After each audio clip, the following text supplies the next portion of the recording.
राजस्थान का गैंगस्टर राजू माजू पर एक बड़ा हमला हुआ है। जी हां, 10 साल जेल से बाहर आते ही दूसरी गैंग ने राजू माजू पर जोरदार हमला कर दिया।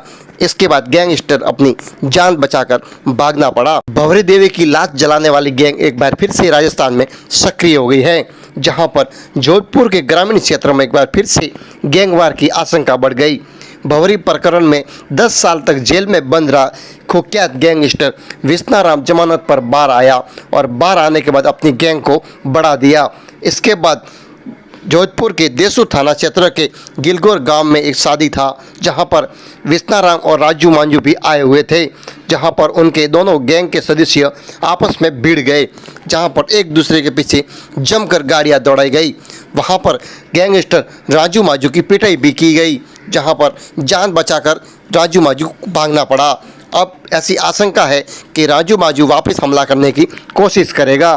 देसू थाना अधिकारी राजेश कुमार का कहना था कि दोनों गैंग में पहले से दुश्मनी थी, इसके बावजूद दोनों को शादी में बुलाया गया, जहां पर ये बड़ी वारदात हुई। गैंग के लोगों ने गाड़ियों से पूरा राजू मांझू को घेर लिया था।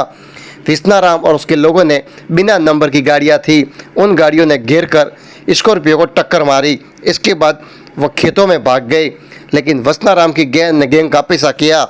आगे तारबंदी आ गई, जिससे गाड़ी छोड़कर राजू मांझू भाग गया। भागते हुए राजू मांझू को विश्नाराम की गैंग ने पकड़ लिया। इसके बाद उन्हें मारपीट की गई और जान से मारने की नीयत से हमला भी किया गया। इसके बाद राजू मांझू की कार पूरी तरह क्षतिग्रस्त हो गई है। आपको बता दें कि राजू मांझू और विश्नाराम जालोड़ा के बीच कई सालों पुरानी दुश्मनी है। विश्नाराम 10 साल तक भंवरी प्रकरण में जेल में था। 2.5 माह पूर्व ही विश्नाराम जमानत पर जेल से बाहर आया है। बाहर आते ही उसने फिर से अपनी पुरानी गैंग के साथियों को एकत्र करना शुरू कर दिया और इस हमले में राजू मांझू ने अपना कारोबार पहले से बढ़ा लिया है। ऐसे में दोनों के बीच एक फिर से पुरानी दुश्मनी फिर से ताज़ा हो उठी है।